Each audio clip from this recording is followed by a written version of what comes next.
Welcome back to the Female Dating Strategy, the meanest female-only dating podcast on the internet. I'm Diana. And I'm your host, Rose. Welcome back, everybody. We're so delighted to be here. And this week, Diana and I are especially excited for our topic. Are we not, Diana? Are we not totally psyched? We are very, very psyched. We are so psyched. You can't even believe it. We actually started talking about this before we even started recording. Today's topic is tricky tricksters and how to spot them. Or, in other words, how do you know if you're being taken for a ride? Are you ready, Diana? Oof, I'm ready. I'm ready when you are. Let's get into it. Awesome.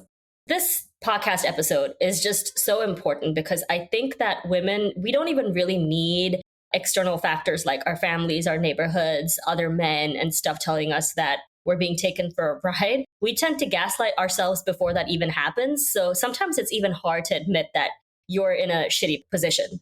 And so we're hoping with this podcast, you'll be able to identify some of the manipulative sort of forces in your own life and be able to spot them and prevent yourself from experiencing a lot of heartbreak. And so we hope that that's what this episode will do for you. And we're going to go over some of the ways in which you can find out whether you're being taken for a ride or not. Absolutely. And one thing I will add is that for many of you listening, I'm sure you've been on many journeys with many men. If you find yourself in any of these scenarios right now, we just want you to know we are here for you. We support you. We are your cheerleaders.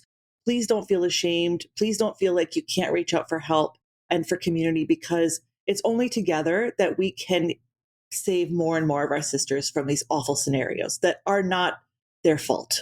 Yeah. It's important for us to acknowledge, we are very often the victims of these scenarios, but there comes a time I'm ready to change once I'm willing to accept my own bullshit. Once you get sick of your own bullshit, because, I've had friends who've been in abusive and sort of extremely red flag sort of relationships. And I have tried to be the supportive friend for them, as I'm sure many of us have countless times. And it's very hard to be put in that emotional position because you mean the best for them. But honestly, if they're not ready to hear the message, it doesn't matter how nicely you cushion it for them or, how much tough love you administer to someone. They have to be sick of their own bullshit and be willing to take accountability for their own lives before they can do anything about it. And that also comes down to seeking help, right? Like that's why the first step of AA is, you acknowledge the problem first. And so once you acknowledge the problem, then you're willing to actually tackle it and seek help for it. So we're here not to shame any woman and say, hey, this is all your fault and, you should have done better. The first step for you to actually change things in your life is for you to acknowledge that something is wrong. And, we want to go through some of these systems, especially in countries where women don't get to express as much agency. And so one of the things we wanted to talk about, because I feel like that's something that we never talk about, is arranged marriages. That's right. And before we kick off with that, Diana, I really like what you just said. That was so beautifully said. And I would also add, for those of us who end up being the friend in this situation, we see you, we hear you, we are you. It is so demoralizing to bear witness to these awful relationships and to see that harm being done in real time to our beloved sisters. And just as a reminder, it is also up to us to cut it off at the source. And what do I mean by that? Every time we allow our friend in an abusive or terrible relationship to come and to spew everything that's wrong with her life without any intention or realization of she might change it, we are allowing this pressure valve, or we're becoming this sort of pressure valve release for her and the relationship. And we're letting her siphon a little bit of that steam and that anger and that energy that could actually, if it builds up long enough, be explosive enough to get her out of that situation. And so I think it's really important that after a certain period of time, we have said our piece, we've let her know that we're really concerned, that we don't think this is healthy, et cetera. And that at this point, we're no longer going to engage in this discussion or this topic of this man, because it's not that we don't love her and care for her. It is because we love and care for her that we have to protect ourselves so that we actually have our own energies ready when she is ready to leave, if that makes sense. That makes total sense. Yeah. I think that, how they say that you're the sum total of your 5 friends. I also believe that what someone's self-esteem is based on the partner they choose to keep. because it's the company you choose to keep, right? Like I can tell when someone has extremely low self esteem because they have a partner that chooses to neg them and degrade them in public. I obviously don't know the internal sort of structure of what their relationship is like. I can tell that this person, there's some truth to the quote. I think it was some of the perks of being a wallflower or whatever, where he said, we accept the love that we think we deserve. And there's a lot of truth to that quote.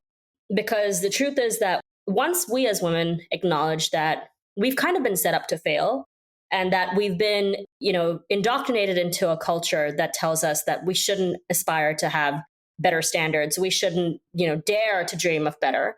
We convince ourselves that the mediocre is enough. That's all right. And we start telling ourselves these things like, well, at least he doesn't do this. Like, at least he doesn't leave dirty dishes in the sink. And at least he doesn't beat me. And at least he's not like rude to me in public. And every single time you say at least, you are setting the bar that much lower. And that's such a good point. Actually, ladies, if you start to hear in your own inner monologue, at least flag it, flag it. That's your inner self warning you that things are reaching or have long been unacceptable. Start to listen to your own inner self. And if you hear at least, start to make moves.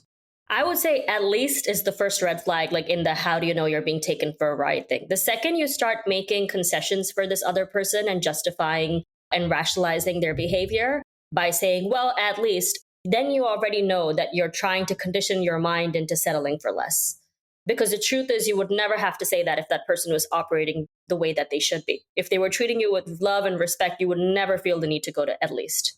Absolutely. Absolutely. And what you were saying earlier, moving into our first discussion around arranged marriages, this is a tricky situation because many times these women are ending up with an at least kind of man. And it's not just because she made all these decisions, but rather she's part of a system where she is compelled to accept the least objectionable bridegroom. Yep. And, the system of arranged marriage has changed so much. Like, because arranged marriage, as much as it's extremely prevalent in South Asia, especially India, I believe the vast majority of marriages in India are made by arranged marriages. Arranged marriages were kind of the norm in the upper class for the longest time. And that's because arranged marriages were really about ensuring two families' bloodlines get passed down in like the same economic structure. Like they marry the same level of wealth. You can be sure of the fact that this other family has the same level of resources as you, if not more. They share the same values as you. Sometimes they share the same religion as you. And usually you'll know their families because you move around in the same social circle. So it was considered like a protective thing in that, oh, we're cushioning this person and we're protecting this person as an asset. Because, in India, for example, the way that they refer to brides is paraya dhan. And that essentially means somebody else's property. Like, they're goods to give away, essentially. And so a daughter isn't considered a valuable asset on her own right. When she reaches a marriageable age, is somebody else's treasure, somebody else's gift, and somebody else's resource. And so, when people were treated, how they considered and treated daughters in the past was essentially, how am I going to leverage my daughter to ensure a better economic outcome for my entire family? And if I'm not mistaken, Diana, please correct me if I'm wrong. Was this not also often why daughters were treated in their family of origin as like a temporary house guest rather than as a beloved member of the family? Yes. And the sad thing is they're probably treated that way in their new household as well, because they're not really accepted into the fold. That's why, like, one of the most popular genres of, like, we call them television serials, but they're essentially telenovelas. It's always like the disruptive sort of relationship between the mother-in-law and the daughter-in-law. We literally have a show called When the Mother-in-Law Was a Daughter-in-Law. That was literally the name of the show. And it's about like this beef between this mother-in-law and this daughter-in-law who walks into her family. And this was like the common trope of the ages, especially in India, right? That like mother-in-laws, they don't think that anyone is good enough for their precious son. They're like hardcore boy moms who don't want this like, seductress to come into their home and seduce their precious boy away. And it speaks to a certain loneliness of the Indian household as well, because these mother-in-laws are usually so emotionally neglected by their husbands that they exhibit emotional incest with their sons as a way to make up for the fact that their husbands are not giving them any attention. And so you've spent all of your life grooming this boy to be the perfect husband to you, only to watch him go to another woman. And so it's like emotional incest beef. And I don't think that we've peeled back enough of these layers in our society to have honest conversations about it. But it's one of the big reasons why I'm not in favor of or support arranged marriage, because to me, it just feels like you're playing Russian roulette with your love life.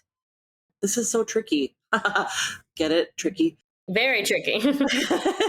I mean, because I'm just thinking about how I was talking with a friend of mine who's from South Asia, from South India, and she was explaining to me the differences between arranged marriages of immigrants versus those who are coming, what she called them FOBs, fresh off the boat. Have you ever heard of that before? Yeah, fobs. The fobs, yes, the fob. And so I was saying, but doesn't it make sense that, you'd be like pooling your resources and, in many ways, like you'd be carrying on the culture because one person who's already been brought up in, say, Houston, but whose lineage is from South India, like, wouldn't you want to marry a South Indian man coming here? And then she went into this whole talk about like these mama's boys and how you don't actually marry him, you marry his mother, and just how tricky it is to find a fair and equitable match because so many of these men really only ever need their mothers emotionally, and the wife is simply, a cum receptacle, which is so hard. I will say, in the case, I mean, you will never hear me defend arranged marriage. Let me just start off from that position. I want my position on this podcast to be very clear in that I am anti arranged marriages, despite the fact that my parents had one and they probably lucked out. But like I said, it's Russian roulette with your love life. Every now and then it works out. That doesn't mean it's an effective system, Just because I rub like, I don't know, some kind of poison ivy on my skin and I don't get poisoned doesn't mean that poison ivy isn't poisonous. Well said. Yes, exactly. Just because something doesn't personally affect me doesn't mean that the structure in and of itself is somehow equitable, right? There's a difference between how arranged marriage was constructed then and how it was constructed now. And now it's kind of, somebody described it really well in that they said it's kind of like Tinder, but your parents swipe left and right. And and it's very true because the truth is in India, and I'm sure in other Asian cultures as well, marriage is seen as marriage between the families, not just the two individuals, because they're a collectivist society. So they look at the whole, they don't look at the sum parts. And that's why they're more likely to pressure a woman to stay within her marriage because it's seen as a breakdown of the entire family unit. And so both the in-laws, like of both ends, will try to keep the woman trapped within the system because breaking of the system means that they can't save face in public for either side. And so traditionally what would happen, there were multiple ways that people would have arranged marriages, right? And I'll tell you like very briefly about how it used to be and how it is now. What it used to be was you married along the lines of economic class and caste. And so you would have like a pundit, a local priest of some kind who would basically keep like a note of all the eligible bachelors and the women who were available of the same age range. And then he would foster a match, or it would be like a local neighborhood auntie, like somebody nosy, busybody, like a Lady Danbury situation where, she's basically there to make sure all the singles are hooking up. And I mean, it allowed a level of protection because obviously, that the kind of man who is in this market is looking to be married. So you don't have to worry about that part of his intentions. Like, that he's there to get married. Like in the case of my mom and dad, for example, my dad found out about my mom because basically my mom used to play like cricket with a local boy. And this local boy was like friends with my dad. And the local boy told my dad about my mom and said that she was single. And then my dad sent out his mom to go investigate. And his mom met my grandmother, my mom's mom, and they had a conversation. And then they introduced the two of them. And then like they went out for like 6 months, which is a little bit longer than it used to be in those days. Like usually you would see your bride like one time and then you would see her at the wedding. So you only ever had like 2 meetings before you actually married them, because it was just like, oh, is she hot? Yeah. Okay, sure. That's fine. Like for men, it's a very easy game for men. You know what I mean? It's just like, do I find her sexually attractive? Great. It was a great way for subpar Indian men to get women that were way out of their league. Doesn't Savannah call this affirmative action for men? Exactly. It's affirmative action for loser men. Let's be clear about that. We hate affirmative action for loser men. We hate it. We are opposed. Yeah, it's bad enough if it's affirmative action for men, but it's for loser men, so it makes it that much worse. So, I mean, my dad's situation was quite unusual in that, he lost both of his parents quite young, and so he had to assume the family business. And so that meant that he married much later than his peers. He was married by his early 30s, which was very unusual at the time. And my mom was in her 30s as well, which was, again, very unusual. So both of them were really late into the marriage game. And like the only other options they had besides each other were like drunks and divorcees. And so that wasn't really what they were trying to vibe with. So, they got very lucky in that market that they found each other. But usually, 30 is like the cutoff, right? 30 is when they say that your options start thinning out. And like the only options you really are going to get are people who've already had families or been divorced or, married once, or people who have like severe mental issues. And that's why they've been in the pool that long. And that's how they describe it as well. Like I've been asked plenty of times before. It's like, okay, we have like, alcoholic number one, divorcee number two, and, anger issues number three. Which of the three would you like? And it's like, no thanks. None of them, none of the above. None of them. Right? Can that be an option? This is such an interesting background about your parents as well, because one thing I'm thinking as I hear you describe this collectivist society is this is a very good point for the listeners to hear.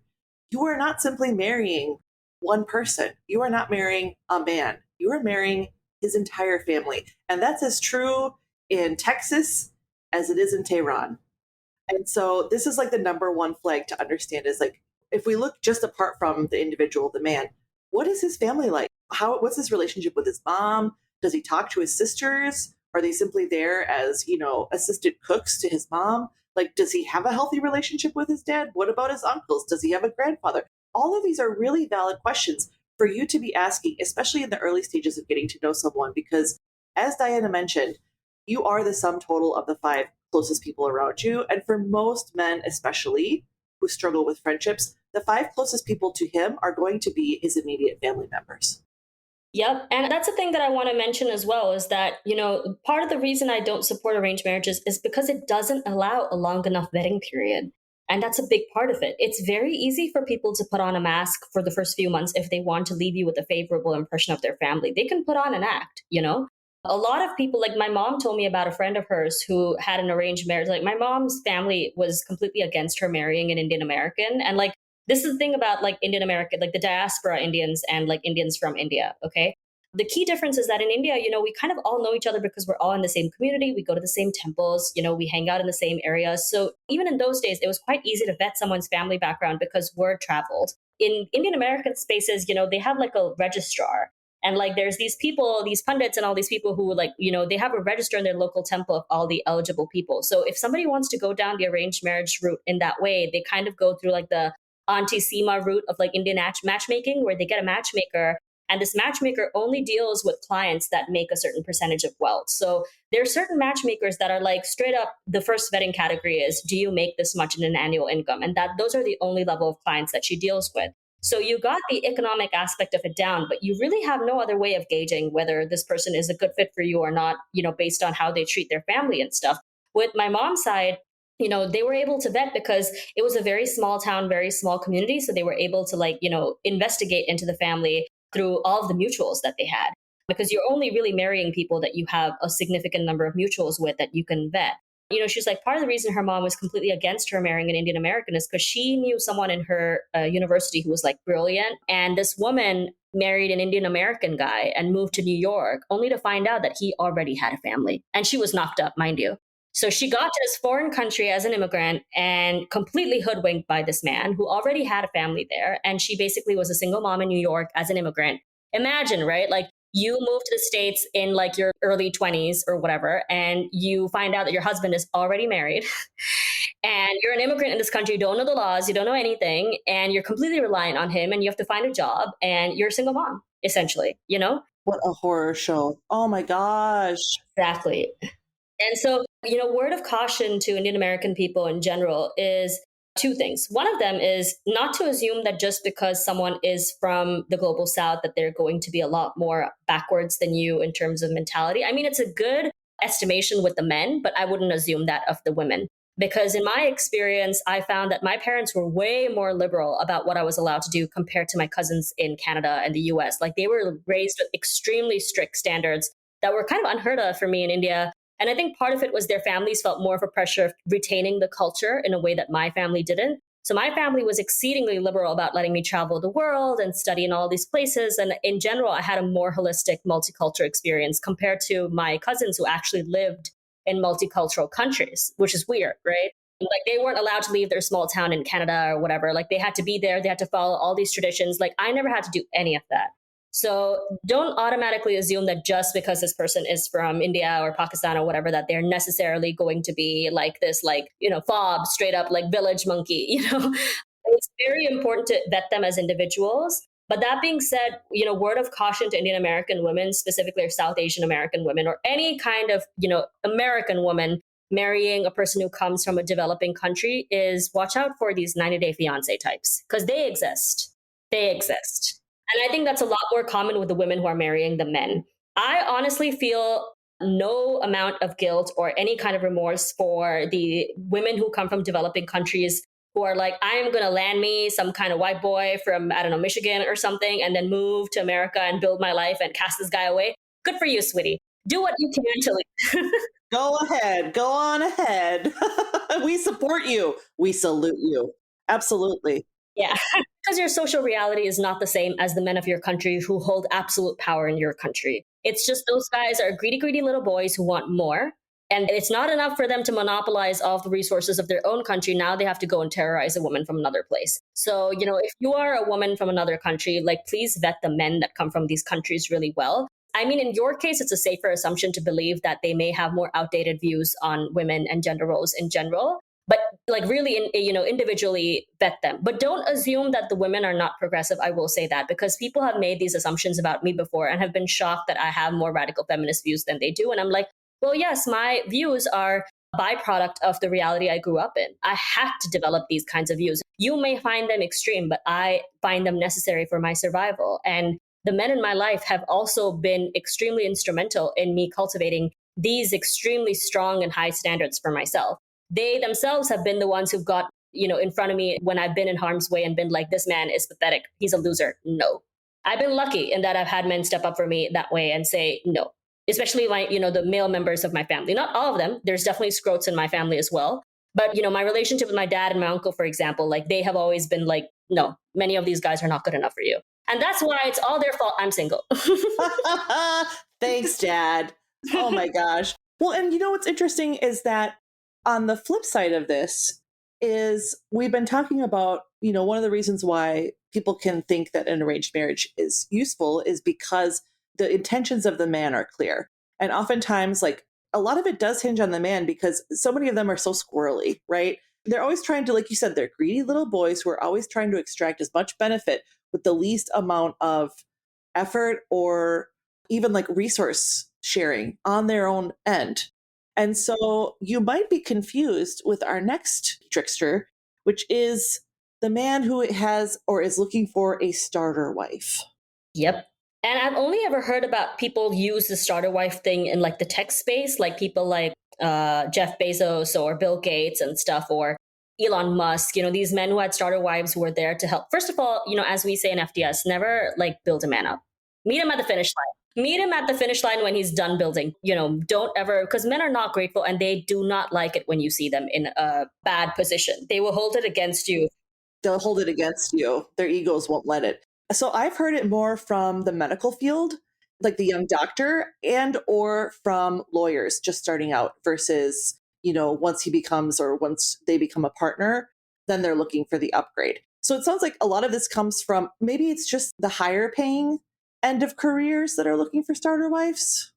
Well, it's not just that, right? Because coming back to just, the immigrant arranged marriage situation, a lot of these South Asian men marry a starter wife in the States who's like this Indian American girl whose family wants her to marry someone conventional and marry her because they see her as a ticket to enter the States. And then, divorce her, or as many of the times they don't divorce her. They just stay with her, but they cheat on her and they like try to find their like, Aryan princess or whatever. Because a lot of these men, I mean, they have very fucked up views about women, right? And a lot of their impression of the States comes from pornography. So you can only imagine that they see these women as a way to have a fast and easy life in a first world country. And that woman is usually the one who's more established because she's a citizen there, right? So she's like working and putting food on the table for the two of them. And I've seen many situations in which the man doesn't even get a job. He's just like a leech who's laying. So even in that situation, I think that's technically a starter wife because he has no intention of actually being a family man or pulling his weight in the household. He's just seeing her as a means to move to a foreign country and then go after the woman that he actually wants. And that's essentially what a starter wife is, right? She's a person that you can use extract labor from so that you can fulfill whatever fantasy or wish that you have, whatever kind of dream you want to fulfill without feeling guilty about leaving her behind. Right. And this makes me think about, one of the ways we can then use this as an example of how to spot these individuals is what sort of resources is he looking to put into your relationship, to put into you, and also simply to put into your bank account. Yeah, that's one thing. And the other thing is also, obviously we have a time frame in which we think it's acceptable for men to move the relationship forward. I think in situations like arranged marriage or like 90-day fiance situations especially, these men will try to lock you down fast. And that itself is a very big red flag because they want to lock you down before you have a chance to fully investigate what their issues might be. You know what I mean? So the first thing with these people is they're going to try to put the moves on you super fast because they'll try to love bomb you and they'll try to beat your vetting system, essentially, you know? And of course, they can only keep up a facade for so long as well, which is also why the clock is ticking on their end.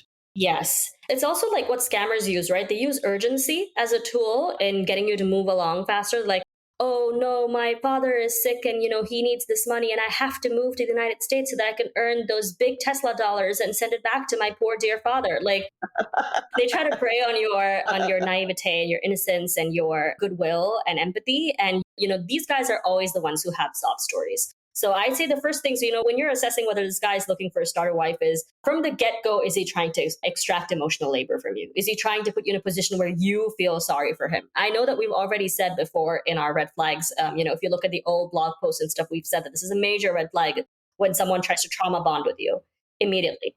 So that's what they'll try to do is they'll try to put the whole poor me, I come from a little developing country, my country is in war, my country is this or that. And it may be true, it might not be true, but the fact is that they're using that as a way to extract labor from you.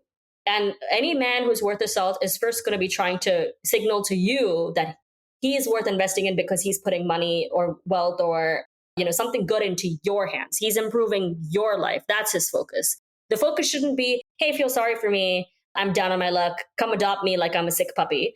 Well, I'm just thinking about, this trauma bonding. That was the very good point because that was something that, yes, especially in the early days of FDS, as things were beginning to coalesce, that was one that was brought up repeatedly because this is what's so hard for us because we want a man who's emotionally open, who shares, who's in touch with his feelings. But the con artist knows that. And so oversharing trauma bonding is a trademark. And we often mistake that for, oh, he really feels a special connection with me. This must be real.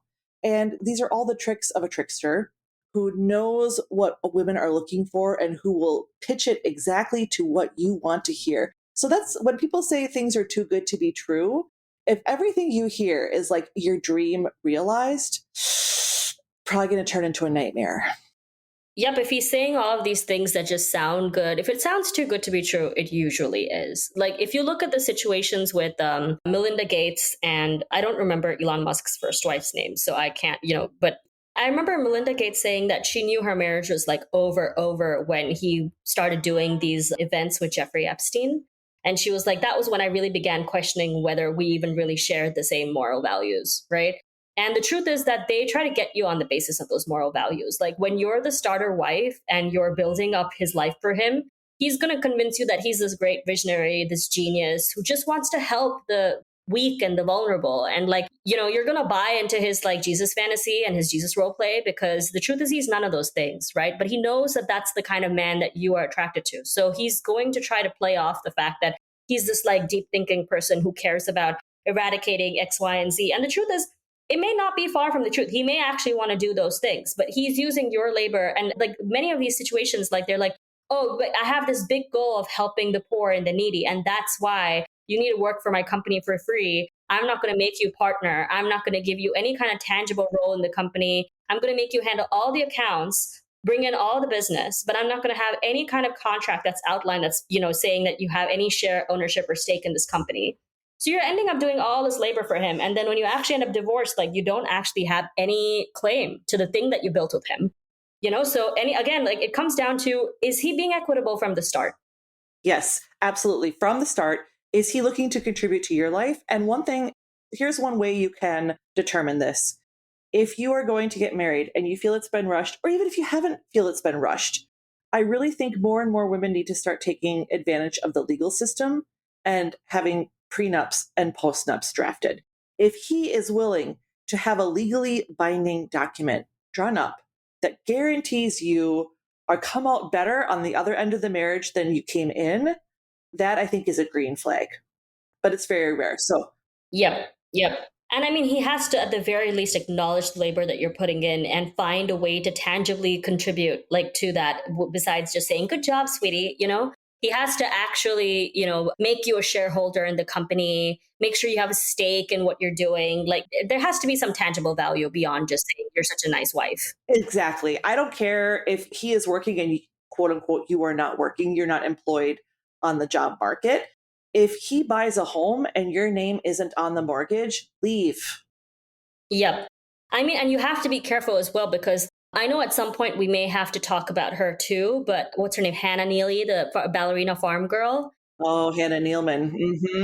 Neilman, yeah, Neilman, you're right. She's one of the situations that I think of when I think about the fact that the guy who's like the heir of JetBlue is essentially profiting off of her labor, and the company, Ballerina Farm, is under his name. She isn't even a stakeholder in the brand that she's building for him. She's the name, she's the face, she brings in all the money, she brings in all the revenue. The people are watching her videos, but it's her husband that ends up collecting the check because it's all registered under him. Even in the interview that she did with that Times lady, the only time she could get a quote from her directly was when the guy was out of the room. So he owns her entire likeness and is able to profit off of her, much in the same way that the studios are doing with actors now, where it's like, "Hey, can we just pay you $250 to, like, develop AI and then use your likeness for the rest of our lives?" Like, it's like only a man could have come up with that. You know what I mean? With this Hannah Nealman situation, it reminds me a little bit of Ike and Tina Turner. I remember watching a documentary where he confiscated all of her earnings, all of her costumes, the entire repertoire that she had built up. The only thing she was able to walk out of that relationship with was her own fucking name. Yep. Tina Turner. That's all she got from the end of it. And it wasn't even her real name, but it was her stage name. And she refused to let it go because she knew with that, she could generate more revenue for herself in the future. But I'm still pissed about that. Poor Tina. I will eternally be pissed about that. Yep. Hey, sometimes it's members of your own family that do it. Like Britney Spears' dad basically profited off of her likeness for decades. And she's probably a good example of, like, sometimes you can be a celebrity woman and be a starter wife, because Federline basically used her and like her income to secure a cushy life for himself where he didn't have to get a job at all. Like, I think this is the first year that he's not going to get a $40,000 payout from her per month because one of her kids is turning 23. And so she gets to reduce her child payments to him. And she's like, "This guy has never had a job. He's like a lazy bum scrote who's never had a job and never had to have a job because his so-called starter wife was Britney Spears." He had the woman who worked hard and made all the money, and she was basically like the donkey of her family in terms of keeping her family rich and keeping this like no good man who she's been married to for like what, 2 years? I don't even think they lasted that long. They were like months. And yeah, so like being a star wife is a dangerous prospect for you because you stand a chance to lose your entire livelihood. We're not just talking about like you lose money one time. You could lose your entire livelihood in the process of being somebody's star wife. And this is why you have to be willing to walk away at any point. And I think what's really interesting right now is that Cardi B just filed for divorce. Oh, yeah. And she announced she's pregnant too.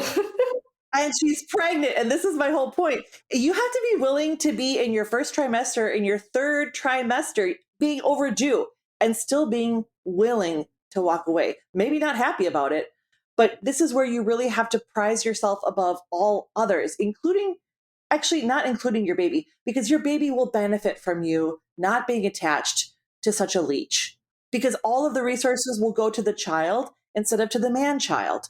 So you really have to think about this strategically. And I think as women, of course, we have never been taught to look at marriage as a legal or a business transaction. Men have. They absolutely know. They're not going to admit it. It's just like, when you talked about how romance was invented because these men were like, well, we don't have the money of a duke. Like, we don't have a duchy. So we have to woo them with our words, And so this is one thing where, again, like, don't believe words, believe actions. Yep. And we're always saying that. We're always saying that. Yeah. And we always will. Like, if you're dating a law student who has saved up enough money for a down payment on a home and you're a student and he's like, hey, let's get married, but I want to go ahead and buy this home before we get married because I'm ready to buy now. And you're like, well, I'd really like to be in on this house if we're going to be married. He's like, no, no, no, I'll put you down after we get married. Listen, he's never going to put you down. And look for these tactics that they will use. They buy something major before you get married, or you get married, but you never know like what his new job offer ends up being. All of these things, there has to be such utter transparency with finances for you to even begin to trust that he is genuine in his intentions. Yep. And the other way to know is, coming on to our next point as well, is the shut up rings. Is the when they drag out commitment with you because they're like, oh, baby, I'm just building this, like, this new visionary company and I just need a little bit more time. And it's only, when my company starts having a revenue of like $8 million a year, blah, blah, then we can think, when he's constantly dragging out commitment to you, that's another way that you're being taken for a ride, because somebody who is in it to be with you long term is going to be very consistent about where the trajectory of the relationship is. You know what I mean? You're going to know where you stand. There's not going to be any doubt. First of all, if you are the one who's always vying for commitment, already you're being taken for a ride. Boom, there it is. Yeah. If you're the one who has to be asking all the time, like, hey, what are we? Are we going to get married? Like, because the thing is, what ends up happening is you wind up being the proud owner of a shut up ring. Oh, it's so true. And what you're talking about is so true. Men have repeatedly and widely declared all over social media, they know within the first 2 to 3 months, max 6 months. Now, they might hold off on telling you because they don't want to be seen as a stalker, or because they understand that emotionally these sorts of relationships take time and there's no rush to declare, their undying devotion. But as far as men are concerned, and what they have stated again and again, is they know. Now, what you need to be looking for as women, as Diana said, are you the one bringing up, hey, so are we dating exclusively? Are we boyfriend and girlfriend? Boom, it's already done. It's already over. Because you will have no doubt as to his intentions if he is well-intentioned. Point blank. And women, this is something we really need to start accepting for ourselves. One thing Diana was mentioning before we got started was really the only obstacle in her life, and I would argue in mine as well, is our limiting self-belief. And I think this really rears its ugly head in relationships, because if you are with a healthy man who is well-intentioned, who is stable emotionally and financially, etc., it might feel a little weird for you to have this like calm, stable evenness of affection from a man. You might think, but where are the butterflies? Well, guess what? Butterflies is trauma. Butterflies is your vagal system acting up because it's in a flight or flight situation. But you haven't been taught that that's what that is. You've been taught that that's the sign of some sort of chemistry of like that ineffable it. There's just something about him. No, it's your like primal system letting you know something is not right. But we mistake it for butterflies and chemistry. And so when you're in these relationships that maybe feel a little dull, maybe it feels a little like, is this it? Just put a pin in that. Don't rush to say, this isn't for me. Just put a pin in it to say, this is something I'll revisit in a month or two. But as long as he continues to treat me respectfully, as long as he's generous and constant, maybe I need to give this a chance. Because sometimes what you have to understand is that we women, we will come to love those who love and treat us well. It's in our nature. I don't know if that's like a whole like gendered thing, but like as far as I'm concerned, we are built so that if somebody shows love to us, oxytocin kicks in and bonding kicks in. It's literally how our hormones are wired. And so I think oftentimes we're so quick to abort things and to cut it short, especially with like, I'll just be back on Tinder. Like, don't do that. Give yourself some time. Just take notes about why you might feel slightly uncomfortable, or you might feel like something is off. Well, because, he's giving me flowers too much, or, he texts faster and responds faster than I do. Like, oh, he's more into me than I'm into him. Like, all of these things are potentially areas where women might say, okay, that's enough and I'm going to end it. I just encourage you to exercise good judgment and allow time to tell, because things will out with time. Those aren't butterflies. That's just your anxiety talking. Okay. They are not butterflies. Stop it. It's just anxiety. It's just, I don't know what the hell this is. And so I'm just going to, girl code this entire scenario into being a positive thing. It's not a positive thing. I trade butterflies for stability any old day. especially with these, being somebody's forever girlfriend and like the shut up rings and stuff, right? The fact is that they'll always come up with excuses to delay committing to you, right? And years will drag out. Like, I honestly don't think you should be in any relationship with a person for more than 2 years if it's not leading to marriage. You know what I mean? Because if you feel like you spent 1 year with a person and you get out because they're unwilling to commit to you, you just lost a year of your life. If you stay with a person for 10 years in the hopes that they will change their mind about you and will suddenly deem you worthy of committing to, you have now wasted 10 years on a person who's probably not going to be that committed to you in marriage anyway, because you just weren't the one for them. They were just shopping around, hoping to see if there was someone better that came along, and that person didn't. And so now they're choosing to settle with you. And why should you settle for being somebody's option? Why make someone a priority when they make you an option? Never do it. Never do it. Trust and believe that your value is so much more than even you yourself believe. I think that's where we have to start coming at it as a strategy, is like, they always say fake it till you make it, which I have some issues with that, mostly due to like capitalist work culture and this and that. But in this regard, I think this is a valid premise for us in dating, like fake it till you make it. Act like you're the most valuable, precious jewel in the cosmos. Like, there is no other like you. No one else gleams and twinkles and shines like you do. And so you have to find the absolute perfect setting for you in order for like the fullness of your beauty to truly be showcased and encouraged, right? Like, you don't put a diamond in aluminum foil band, right? You simply would never consider that. And so you have to start thinking about yourself as like this beautiful diamond.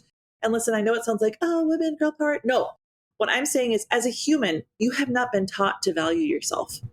And so you have to start overcoming these self-limiting beliefs, these limitations we place on ourselves, which only lead to the worst prophecies coming true. That's exactly why you end up with these quotes. Oh, well, I don't deserve any better. Or this is as good as it gets. Or like, oh, I have stretch marks, so I don't deserve love. Oh, Diana, why don't you talk about this scenario that you just had with... Yep, I was just about to bring that up. Would you please? Rose and I were having this discussion before we started recording, but I was on holiday a couple of weeks ago, and I was in the car talking to another woman who's a filmmaker and who was telling me about her experience working in the film industry. And she was telling me, for the longest time, she was the only woman on set. And like, we were just talking about how terrible the men are in our country, right? And this Uber driver who was driving us got really riled up.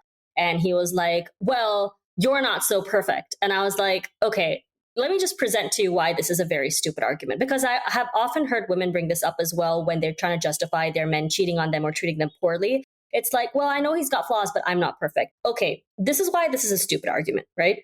Just because you are not perfect does not mean that you deserve to be treated like shit. Does not mean that you deserve to be dehumanized and degraded or raped. Like, okay, I'm not perfect, thus it's completely okay for my boyfriend to cheat on me, is a very stupid argument. Because by that logic, the male logic of like, oh, you're not perfect, so you don't deserve good treatment. If that were true, then none of the men would deserve to get married, because none of them are perfect either. Hello, can you make it make sense, right? Oh, because you're not perfect, then that means you should have the worst person possible in your life? Like, what? Make that make sense. You don't need to be perfect to know that A, you're worthy of love, but also the way that we love, the way that women love is very community oriented. You need to look at the ways that you love the people in your life in an existing capacity, right? Like, how do you love your mom? How do you love your friends, your grandmother, your pets? You have the capacity to love. You're just making sure that you invest it in the right place. That's all. So it doesn't matter if that expression of that love is perfect or not, because it will never be for anyone. Nobody is perfect. Like, this is the way that men try to trick you and settling for less. And this is how you know you're being taken for a ride, that anytime you choose to talk about your standards. And in that car ride, I was talking about my standards, right? I was like telling this lady about how, the kinds of standards I have for a man in my life and like the kinds of men I refuse to date. And I just refuse to date broke men, for example. I refuse to date men who are not ambitious because these are things that are really valuable to me. And this guy was like, no, you just haven't dated men from my culture. You're not perfect anyway. And I was like, okay, so because I'm not perfect, I started asking him, I was like, when did I say that I was perfect though? At what point in my conversation did I say I was perfect, so I deserve perfect men?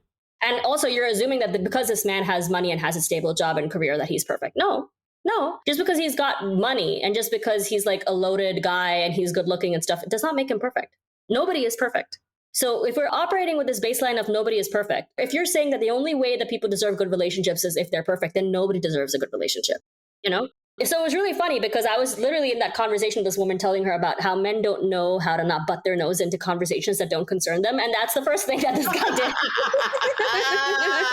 Of course, of course, of course. Oh my gosh. And this is why I've really stopped liking taxis, because it's like, I swear to God, there's a sign on my head. Or maybe it's just simply because I'm a woman. If I get into any car with a man as a driver, he wants to tell me his entire life story. He wants all of my attention and focus on him. And he wants to just like feed at the nipple of my nurturing soul, right? Maybe this is another way of putting it. If you have a hard time as a woman, as a human being, thinking that you're amazing and wonderful and this like brilliant jewel in the ecosystem, let's abstract this a little bit and let's think about the power of love. And let's also think about the power of your own thoughts, right? If you start your sentences with, I am not perfect, so I am not perfect, thus, then those sentences end with, I am not perfect, so I deserve mistreatment. As opposed to, I may not be perfect, still, I deserve good treatment. I may not be perfect, and I don't give a shit.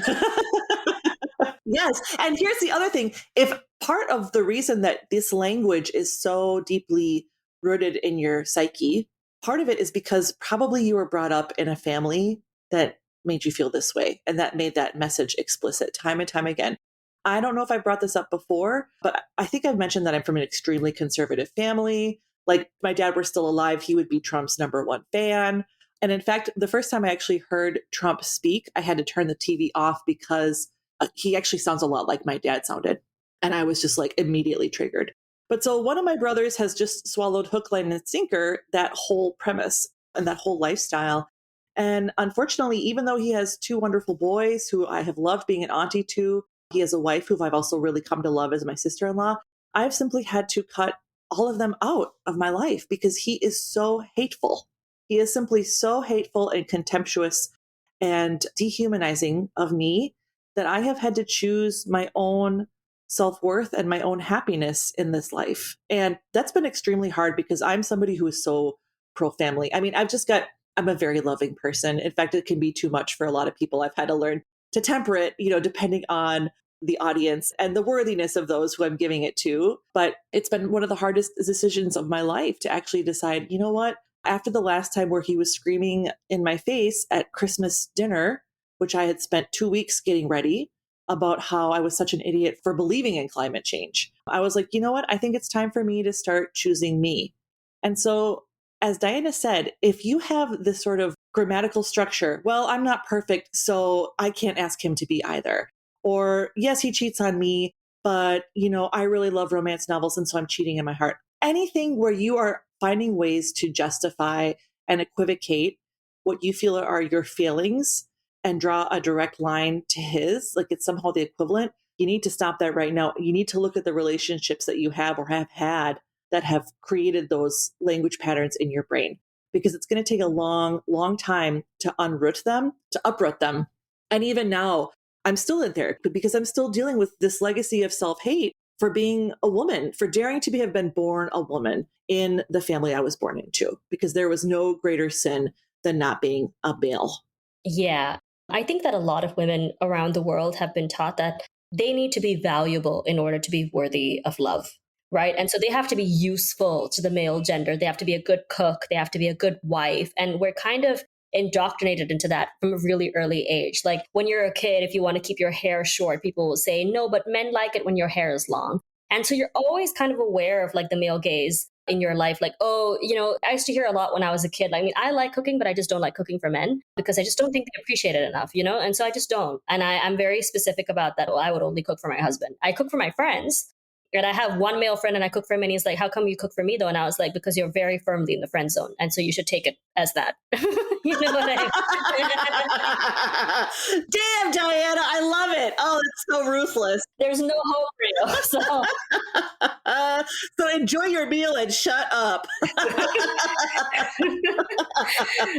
Yeah. So when I was growing up, women would tell us, our mothers and aunts and stuff would be like, well, you need to learn to be a good cook. Otherwise your husband is not going to be happy. You need to learn how to clean, or your husband. So we kind of grow up thinking like nobody has to come out to you and say, hey, you need to be valuable for people to love you. Right. But that's what you imply. That's the message. And it's also cemented in by capitalism, right? Because in capitalism, you are nobody until you produce something valuable. So we live in a culture that just advocates for that. I think that what we need to leave our audience with is that when we talk about how do you know you're being taken for a ride, you know you're being taken for a ride when you're giving way more than you're getting. Baseline. Hmm. You know, when you start to feel taken for granted, you are. You've already done been taken for granted by the time you wake up to it. Hmm. Yeah. It's like, I think it was Ryan Gosling who said, if you're thirsty, you're already dehydrated, essentially. And that's what it is. It's like if you're already feeling the pinch of, hey, I'm giving too much, you have already been taken advantage of. You're just now feeling okay to vocalize that. And hey, maybe if we're having a hard time coming around to this realization, maybe one way we could look at it is, well, if I have to be valuable in order to be worthy to be loved, I have to do these XY services in order to demonstrate again and again that I am worthy of continuing to be loved. How about you take that same logic and spin it around in the mirror? Is he being worthy of love? Is he providing access service that make him continually able and worthy of being loved from your end? Okay, so if you think you have to be so valuable in order to be loved, what is he doing to also demonstrate that in return? Yes, hold him to the same standard, right? Because if you have to be valuable to be loved, then he needs to start picking up a dish and washing some pants. Like he needs to start being valuable like now or yesterday. Yesterday, yeah, yesterday, probably. Yesterday is the best time, and then today is the next best time. And that brings us to our final scenario, which I feel is a particularly pernicious scenario. Yeah. Baby trapping. Yes. I think the one person that does embody everything we just spoke about today is actually the ballerina farm girl. Completely. In that, yes, in some ways she displays the starter wife thing in the situation that like she's the one who's building all of the value for the brand, but he's profiting off of it. And she has no escape from leaving. She wasn't a shut up ring scenario, but he basically told her to like cut off her dreams of being a ballerina to marry him within a year. I saw this video recently where she wanted to go to Greece and he got her like an egg, a really hideous, like an egg apron or something.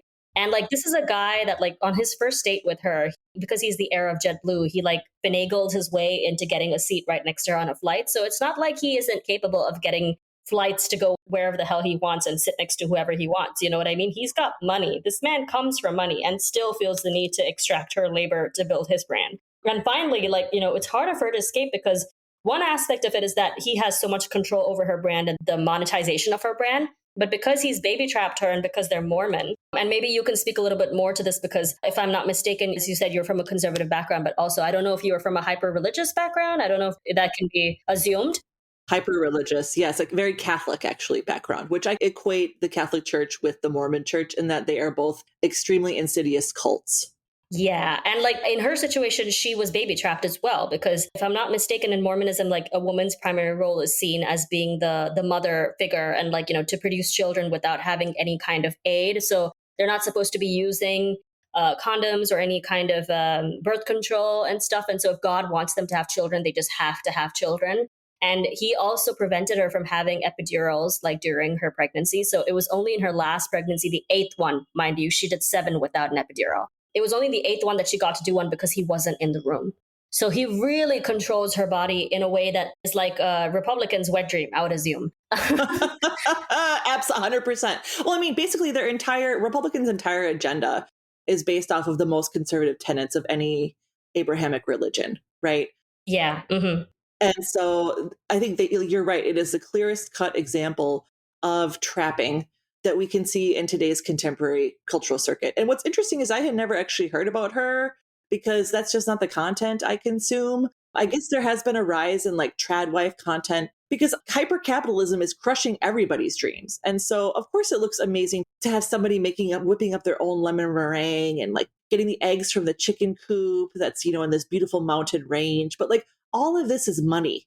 It's either money and or it's extremely hard labor. In the case of Ballerina Farm, it's both. Yes. And I mean, she's one of those situations in which it's a conscious choice by her husband to keep her trapped in that way because he's got the money and resources. She doesn't even have nannies. You know what I mean?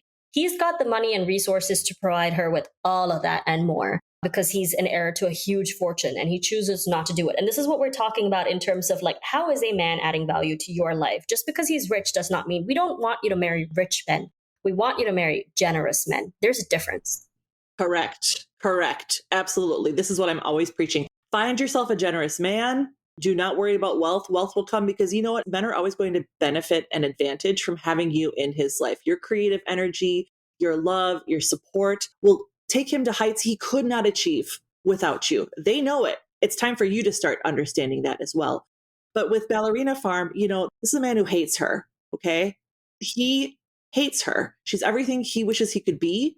So he distorts it, he monetizes it, and he demonizes her and punishes her in her own life for daring to be simply who she was born to be. And this is why I really get worried about baby trapping, because oftentimes this is men who believe like Eve caused Adam to sin and to fall out of favor with God. So women need to be punished eternally because women are the cause for them having fallen from the favor of God. In other words, he intentionally has her continually giving birth because this is her punishment. This is her sin for having been born a woman. And so her punishment on this earth is giving birth to as many children as possible without any aid, whether it's painkillers or nannies or even a wet nurse to help at night, right? Yep. And some men's dreams is to take your dream away. I think it was Trevor Noah's awesome mom who said this. Actually, it wasn't Trevor Noah. It was his mom who said that some men are like exotic bird collectors. Their dream isn't to catch like a domesticated bird. Their dream is to catch like a wild bird and put her in a cage. And that's what he did. He trapped this wild ballerina. She's the ballerina on his nightstand. You know what I mean? He loved the fact that he could destroy her dreams. And that was part of the rush for him. Don't underestimate that for many of these men, the erosion of your dreams and your hopes is actually part of the thrill of the chase for them. They don't care about your dreams. The opportunity to get you to give up your dreams for them gives them an ego rush like no other. They're also self-important degenerates. You know what I mean? They see themselves as like the sun of the solar system, and they are going to do everything to make you be the planet that rotates around them. Especially because it's Leo season, it's important for you to consider yourself as your own sun, coming from a queen of the Leo department. This is a message. Please tell us, Diana. We need to hear this. We do.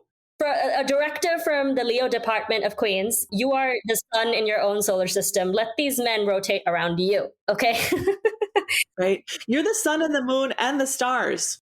Yes, you are the whole galaxy. So, when we compare Hannah Nealman to the other really famous Mormon right now, who's Nara Smith, the thing about tradwife content is it's such a lie, right? If you look at the advertising in the 1950s for women, and especially with like appliances and stuff, it was always to reduce human effort, right? It was always like, buy this microwave, it will cut your cooking in half. And now the appeal is, this thing takes twice as long to do it. But hey, don't you look so good wearing that little apron and picking out your eggs in the garden? And it's like the polar opposite of what they were doing in the 50s, right? Which was to convince the housewife that, hey, this magical appliance is going to make your life that much better. And then maybe you'll have time for a nap before your husband gets back home. It's a very false ideal as well, because Nara Smith especially gives the impression that, I'm sure she does make all those things from scratch, but she gives the impression that she's also looking after all of her children the way that Hannah Nealman is. And she definitely has nannies and a team and a whole bunch of other stuff that you don't see. And she's not a tradwife. Please don't make the mistake of thinking that because someone makes tradwife content that they are a tradwife. Actually, it's the opposite. Yeah, she's like a total girl boss.